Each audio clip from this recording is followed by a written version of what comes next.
Tiffany. How are you doing today? I am good, Tamara. How are you? I'm doing great. So, how is the weather where you are? Is it nice? It looks nice in the back. Yeah, it is actually. It's kind of that spring weather where we've got beautiful days. The sun is shining. It's warm in the sun, but it can be cool in the shade. So you have to be careful. And it still seems to be colder inside than outside because I live in Mallorca, and apparently it never gets cold here, except for when it does. Oh, okay. Wow. So, you are from New York. So, do you miss New York? Mallorca, not New York. Mallorca in Spain. Oh, okay. So, do you enjoy the nice weather over there? Yeah, Yes. I do, because I was actually born in Africa, so I need the sun and the So, heat. you are a world treasure, huh? A little bit All over the international. world. Yes, yes, yes. That is amazing. So, Tiffany, can you let the listeners know a little bit about yourself? Yeah. So as I said, I was well born. No, I was raised in Tanzania, third generation Tanzanian. Um, lived there until 10 years ago, still have a business there. I've worked for myself my entire life. My dad will be listening to this at some stage. You go, no, you didn't, because you started off working for me. Yeah, that's That still work. yeah, exactly.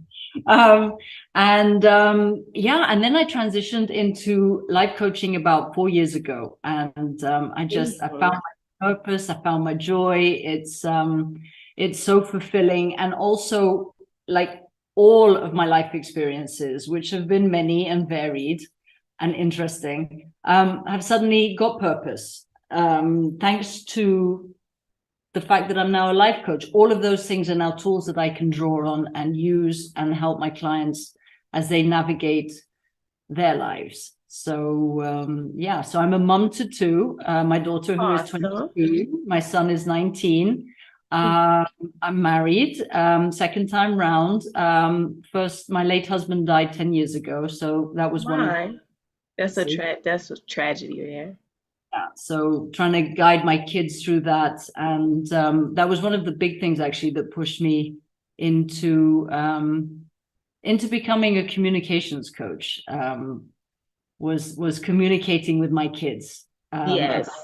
about what had happened. It took me a while, but yeah. So that's really something that drove me towards the communication side of life coaching.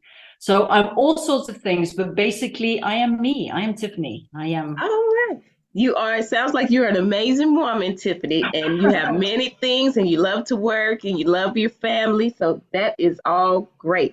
So would you consider yourself to be a world changing life coach, or you think you can be a world changing life coach? I think that's a really good question. That's a Yes. really good question. I would like to help as many people as I can navigate their lives, and it would be nice to collaborate actually with my peers and my fellow coaches to Hmm. effect some change in the world. I do not believe that I'm going to do it all by myself, but I do think that as a group, we can do it together. Of course, I believe you can do anything you set your mind to, especially if you have a great team to back you up. And I'm pretty sure you have a wonderful team because you're a communication coach and you love to communicate. And that is most important. Communication and comprehension is very important. Exactly. Yes. So, as far as the life coaching, who is your life coach in your life? And how did they inspire you to help others? Now, it's interesting because my life coach, I don't have just one. Hmm. Um, so being a life coach, obviously, I have lots of friends who are also life coaches. So the Awesome. That's a great and community to have. exactly. And so we work together and we work together to support each other. And depending on, what comes up depends on who I will reach out to. Because obviously everybody's got their own speciality. So I'm going to give a good shout out here actually to some very special people. So one of them is Ellen, and Alec and James. So they are my support network in everything that I do, and You know, it's as a life coach, everybody thinks, oh, well, you've got it sussed, you know, but yeah, we're very good at explaining how people can move forward Right. and supporting, but we still have things that come up and we still need support in dealing with our things on a daily basis. Yes, that's very important that you do have a support system outside of you helping others because we all need that. Everyone needs that. You help so many people and you help your clients every day, and I'm pretty sure your family, you need that as well. So that is great that you have a good support system. And I'm sure when they listen to this, they're gonna be like, "Thank you so much." Yes, yes, yes. I'm sure they're going to love it. So, what advice would you give someone that is having a second thoughts about maybe trying to get a life coach? They're like on the fence, they're going back and forth. They're like, oh, should I get one? Or I think I can figure it out on my own. What would you advice would you give them to take that next step? Um, it's really interesting because it is true. I mean, you know, when you said, oh, yeah, I can figure this out on my own. And I was that person. I was like, I don't need any help. Yes. No, I've got this. Yes, I was like, I got it. I can do this. Can I help you? No, no, I'm fine.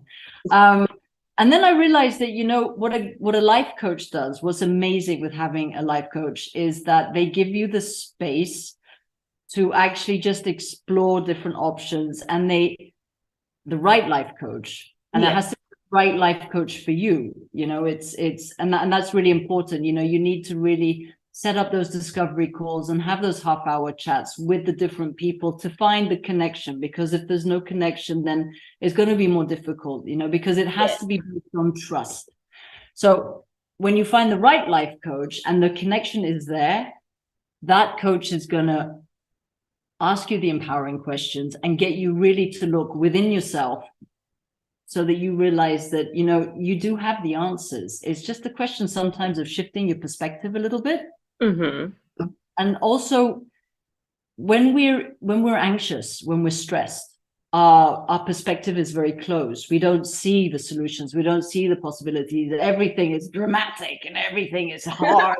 Yes, yes. Oh, you know, and that weight on your chest, and I'm never gonna, and oh, but as soon as you have somebody who is going to give you the space, who's going to give you the support in an empathetic way, um, you feel safe. So Yes. suddenly the anxiety lifts, the pressure lifts, even if it's just for the hour that you're sitting with your coach. But that hour, the space that you're given, is going to give you access to so many different things that you had never considered before, that you couldn't see because of all of the fog that was created by the anxiety. So yeah, it's the clarity and clarity gives you choice. And once you realize you have choice in everything that you do, that is like a superb moment. So if you're looking for a coach, do your homework, have a look on LinkedIn, read their stuff, see who resonates, have the discovery call, and then know that, you know, asking for a coach to help you is not a sign of weakness, which I think a lot of people, Yes. especially, it's like, oh no, I can't do that because, you know, I should have this, I should be able to do this.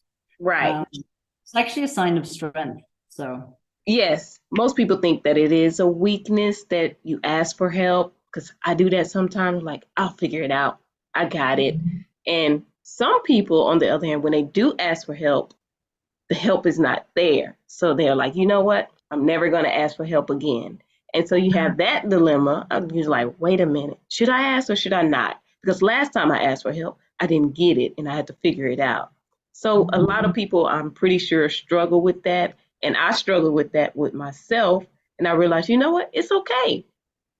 It's okay to take the cape off. It's okay to ask for help. And it's okay to get help. And it's not a weakness. To me, weakness is not getting the help, not seeking the help, not trying to get better, not getting the clarity, not asking for guidance. That to me is a weakness. And it actually affects your body when you don't get the help that you really need. You start to get sick, you start to look sick, you start to feel horrible inside and out. And people will see that. And you don't want to get to that point. You want to be healthy inside and out. And so I think people having a choice, like you said, and the clarity to get that help from a life coach will make a difference. So I see that you also on your website that there's a different type of coaching called core energy coaching. Can you explain that to the listeners what that is? Um, so I love energy. I love your energy. It's like you came Yes, on and you were like, boom, and it was like, damn, it was just brilliant. You know, you could feel it. And I get your that all the time. oh yeah, but it's true. It's true. So I'm very, very susceptible to other people's energy. So, you know, if Yes. I know somebody and something changes in their mind, or I Mhm. can sounds a bit kooky, but I can feel it. It's like so. I'm like that too. I can feel it when something, even when they don't say anything, I can feel it. Yes, Like, oh, okay. something's not right. So when I was looking for a school to do my coaching certification, it was like there's like the top 3, 4, like any subject, you've got the top schools. And Right. they're kind of the same, but they're different. And what I loved about IPEC was the fact that they center on your energy. All right. Your Hmm. energy, what is how you show up. So, Yes. you know, are you showing up as a victim? Like, does life happen to you, or are you in charge of your life? You know, are you Yes. showing up as, angry every day because you think that you're going to have to take on the world because, if you don't, no one's going to do it for you. If there's dog eat dog. Or are you showing up as a person who, like, you want to get ahead, you want to go forward, you want to move forward. It's the most important thing to you. And you're very willing to kind of make allowances for everybody. It's like, okay, they hurt me, but it's fine. You kind of just find a justification of it in order to move forward. Or are you the person who wants to be of service? So, you'll do anything to help the other person succeed. Are you looking for a win-win situation when you approach different circumstances in your life or different situations? Or are you looking for synergy?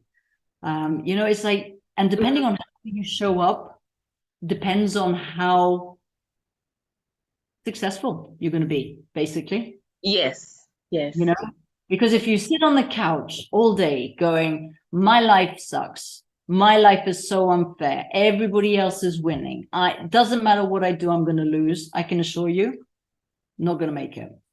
Yes. It all starts with your mind. And if you believe that, hey, I can't do this, then guess what? You're You not can. going to do it. You're not going to do it. Well, No. yes. And I have in my mind, I've always had in my mind, whatever it is I want to do, I'm going to do it. And if it doesn't work, I'll find another way there or another solution. I've always been that way. And I was like, well, maybe that didn't work. Maybe if I could try something else. I've always been open minded to other things and trying new things. I've always had the why not attitude. There you go. Why can't I do that? Who said I can't do that? I'm the only one that's in charge of that, not anyone else, right? So you have to have that mindset. And most people put that fear in the way first because they don't know. The fear of the unknown stops a lot of people from living out their dreams. I like the Hey, unknown because it leads me to where I need to go because I know who's guiding me. mhm. So I don't have to worry. And speaking of guidance, is there a moment in your life where you needed coaching or guidance or help from someone else when you were going through a difficult time? It's that is a great question, and I'll tell you why that's a great question, Tamara, because yes, there was. Mm-hmm. Unfortunately, I only realized how 6 years later how Mm-hmm. much I would have benefited from having a life coach at that point in my life. So that point in my life was just after my late husband died, and um, basically I went into this kind of survival mode where if I don't talk Yes. about anything, no emotions, okay, don't talk about them, don't think about them, because I can deal with it if I don't acknowledge them. Yes.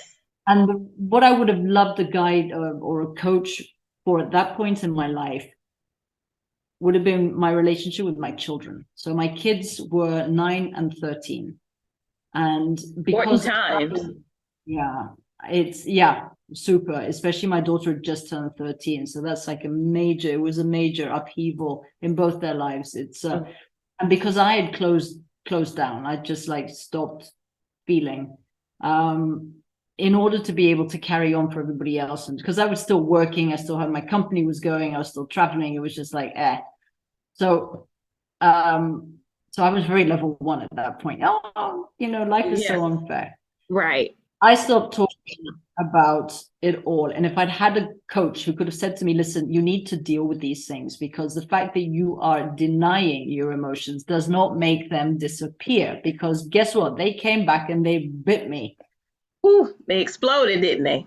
Of course they do, and they do, and they come back because my kids saw me not talking, so they didn't talk, because it's like, well, mom's not talking, so we don't talk. It got very heavy. Yeah. And that was carried forward through the years. And to be really honest with you, Tamara, this is something that I started working through with my kids like 2 years ago. We're still working through it.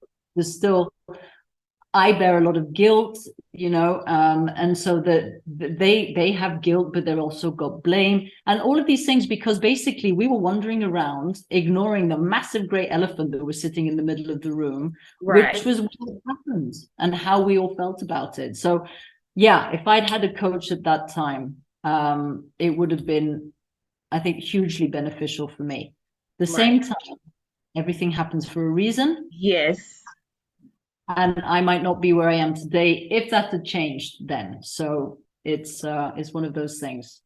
Right. You may not have become the coach that you are now if you didn't go through that pain. So you use that pain, that trauma, that traumatic event in your life to help others, because I'm pretty sure you have clients that are going through the same thing that you went through, and now you understand and and you can relate to them. They're like, oh, she understands, she gets it. So they feed off your energy, and when you didn't have energy those years ago after your late husband passed, your kids fed off your energy. And so they're like, well, wait a minute, we don't have to do that. We don't have to speak. We don't have to do anything. And it became heavy and silent. And you broke that silence by breaking that down and actually getting the help. So I'm proud of you for that, for getting the help, because I wouldn't be talking to you today about your life journey. And like you said, everything happens for a reason. Sometimes we don't understand it in that moment, but once we actually keep living and going on that journey, the important thing is you didn't stop. You No, kept exactly. going and you kept seeking the help and you got the help. And now here you are, changing one life at a time. One conversation at a time. Yes, Exactly. yes, Exactly. yes. And so it's going to make a difference. And I'm sure your kids, they love you for it now and they understand, because I'm pretty sure at 9 and 13, they will understand it a little bit, but not so much as they do now. So Exactly. they look back like, okay, get it. And you all went through it together. I'm pretty sure this brought your family closer together. Definitely closer with my kids. My kids are my everything. My kids are my Yes. North Star. They're my south, my east, my west, my everything. It's like, you talk about, you're talking about core energy. It's like the core value as well is like them. So Yes. it's really important when you go through life and you have these traumatic experiences to find that golden nugget that you can actually pick up and say, okay, this is what I've learned from that. Because otherwise, when you look back, it's just the pain. Mm-hmm. So looking back on all of this, you're absolutely right. My relationship with my kids is phenomenal. And my relationship with my parents completely changed then as well. Oh, So yes. that's the nugget, because they just stepped up. My mom, they were living in Oman at the time. My mom basically moved in with me for 7 months, just to like help me through this. And my dad was my poor dad was left behind. And he visit, but it's that completely changed the dynamics of my relationship with my parents. And Mm-hmm. so for me, that was my golden nugget. My golden nugget from all of that was the fact that I became very, very close with my parents and my children. So when I look back on that, It may sound really, really weird. Mm-hmm. I actually look back with gratitude. Yes. So I'm Yes. not, it's not like it's a bad situation, but it's just the way that I see it now is just what happened in that period. And in that period, I became closer to my parents and my kids. So I look at it with gratitude, if that makes any sense. It makes sense to me because you don't look back at it as something that, oh, my life has to stop. No, your life kept going and you appreciate that for happening in your life. So it brought you happiness, it brought joy, it brought closeness in your family. So you learned something from that situation. So that's the important part. That's where the gratitude comes from. And you gave yourself grace. So that is the most important part, is giving yourself grace for things that happen in your life. Because some things we can't control. We can control how we react to it. And so that's exactly what you did. You controlled how you reacted to it, so you don't look at it as something that your life had to completely stop and you couldn't move forward. You looked at it as, okay, that happened. We learned from it, we grew from it, and we learned to love each other different, and we became closer. And so that is what your coaching is, I'm pretty sure, is that's how you do your coaching as well.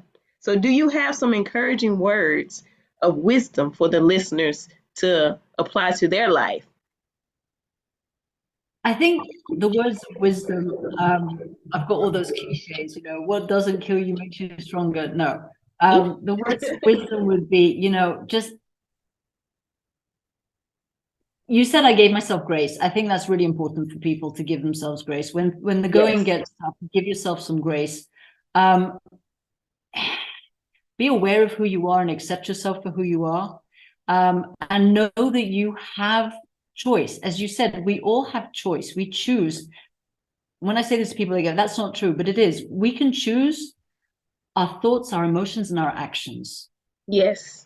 We can control those. And the reason, once we understand where they're coming from, and they're all coming from, the database, which is our life, everything that's ever been said to us, been done to us, or happened to us, all of that creates this database. And when we have a trigger, whatever it is, we decide that we're upset, or we're angry, or we're happy, or we're sad, and then we're going to have an emotion that triggers an action. So understand that you have choice, give yourself grace, and know that if you don't feel that you have any of these things, coaches are there to help you find them. And once you have choice, you can control the things that you can control, and everything else, you just leave it be. Yes. Yes. There's Don't nothing. force it. Just let it flow. Let it happen. You have to basically surrender. You have to surrender and let it go. Let it There's be. one of my favorite quotes from a movie, and it's from the very best exotic marigold hotel. I think that's the thing. And hotel in there, he says, everything will be all right. And if it's not all right, no, everything will be all right in the end. And if it's not all right, it's not the end. And I think that is something that just rings so true with me. It's like, it will Yes. all work out, maybe not as we imagined. It will all work out. Yes. And most people are stuck like it needs to happen now. They want everything quick like a microwave, but sometimes it doesn't happen that way. You have to actually go through and feel all of those emotions, and actually it actually helps you increase your emotional intelligence. So you can understand why you feel that way, why you are triggered, and in order to feel that, you have to go through some things. And most people don't like to feel pain. Like if you hit your toe or something, of course, you can deal with that pain. It's only going to last for a couple seconds. But actually sitting with pain every day, no one wants to deal with that. So they try to get rid of it or suppress it or not think about it and do other things to minimize it. So they're like, well, if I'm not thinking about it, I don't have to worry about it. But your body will react and it'll tell you you need to deal with it because you're going to explode like a volcano. It's suppressing all of that. But the thing is, you went back. You said earlier on that when you're feeling bad, when you're feeling anxious and stressed, that it starts to show in your body and your face, and Yes. that's because um, our body is releasing cortisol and adrenaline, amongst other Yes. hormones, to actually give us the energy to get through the stressful period. But in Mm-hmm. order to use the energy, our body's actually breaking down those cells, literally. So in order to survive under stress, in Yes. that fight or flight situation, okay, which is what it is, our body's breaking down our own cells, which is why we end up feeling bad. We end up getting Mm-hmm. sick. We end up, looking bad. And Mm-hmm. it's in the old days, in the prehistoric days where there was a mammoth there, you got scared, but then it was finished. Today we're living in a constant state of stress, so it's never finished. There's never the down, and that's why we need to learn how to take a breath, Yes. action, stop thinking about the future. Okay, that doesn't help anyone. Take action, make a list of things that you can do to make change happen, Yes. and then go for it. Yes, especially in the now. Most people, we're always thinking ahead. What can I do now? But instead of, like, even if you did something or you got a promotion or a award or something, most people don't celebrate that No. moment. They're thinking about the next one. You got to celebrate that moment because you're not going to get that moment again. You're thinking about, okay, what can I do next now that I've accomplished this? But you have to actually sit and be still and embrace that moment because you're not going to get that moment again. And most people think, oh, well, okay, well, it's on to the next thing. The on to the next brings unnecessary stress. Life is a journey, not a destination. Yes, and most people are trying to get to the destination instead of enjoying the journey. And I've always looked at my life as a journey. Like, I'm just on this journey and I'm going to enjoy it. And wherever it takes me, I'll be fine with it. But I know when I reach my final destination, it was all because of the journey and the path that I took. Exactly. And you have to think that's how life works. But most people are like, no, I want it. But when we start to get in the way of that and think we can control every movement, every path, and every road and every roadblock, we think we can fix it ourselves. When we're like, no, we can't. Some No? stuff is out of our control, and a lot of people have a problem with releasing control of their lives. You are in control of your life, but some things you are not in control of. You are not in control of what happens. Or Something other people. or other people, yes, especially people. You're not in control of people, and once you realize that, then you can live your life. I like to live a free life. I want to live free, and I think that is part of being living free is not having control of everything, not making everything my problem, not making everyone else's issue my issue, not taking on all of that and making it mine, but just enjoying the moment that I'm in right now and being okay with it, whether it's good or bad. The thing is also the truth is not to judge it as good or bad. It's not like good or bad or hard or easy. It just is, Right. it just is. And, you're talking about, not taking on everybody else's issues and that Yeah. boundary comes up to me, it's like this is a big thing right now with people wanting to learn how to say no, because it's like such a big word. Yes. This is my favorite. But it's great because a lot of people don't. They're going, yes, but it's like, so they say yes, they take on all this stuff, they put pressure on themselves, they get angry with the people who've asked the question when in fact it's them who said yes. Right. But it is. I mean, no is a complete sentence, but there's very few people who know that. Yes. So, You have to be okay with saying yes to saying no. You have mhm. to be okay with that. And Yeah. because if you know you don't want to do something, don't do it. And I'm like that. I'm that person. Oh, okay, that's nice that you want to do that. But no, I don't have to participate. Mhm. Yeah, I don't have exactly. to I don't have to do it because I'm not obligated to. So no, I'm not, but that's nice. You go right ahead. And But congratulations to you for that self-awareness. Is huge. yes, yes. Of course they're going to feel some type of way, but no is the answer and then you don't have to explain. A lot of people think they have to explain their no. You don't. It's You a don't complete. have no is the answer. And you should just leave it at that. So Tiffany, this was a great great time talking to you. I'm so glad that you reached out, and I learned a lot from you just in this sitting. So it was a pleasure to have you on the show today. So is there a way that anyone can contact you if they want to get some advice or some life coaching or seek some coaching, you Yeah. or one of those great names that you mentioned? Absolutely. I mean, I'm really happy if somebody's not quite sure, as you said, if they want coaching or not. You can find me, Tiffany Barnard, on LinkedIn, or you can find me at tiffanybarnard.com, my website, and there is a booking page there for a free discovery call, where we can sit down, have a chat, and see if coaching's for you and whether I'm the coach for you on that journey. Yes, I'm excited for you. I'm pretty sure you're going to have more clients after this episode because you are a gem. And thank you for your time. It was great to have you on the show, Tiffany. Tamara, I'd like to add just one thing because your audience, you're amazing. And I want to credit you by giving anybody who calls me as a result of this podcast a 15% discount on the first 4 sessions that they book with me. Awesome. Yes. Your name. Yes. I'll be sure to put that in the notes description on the when I publish this episode so they can get that 15% off. Yes. Thank you so much, Tiffany. I'm sure they're going to be grateful for it. Thank you, Tamara. Thank you for having me. All right. You're welcome. And thank you for joining the show.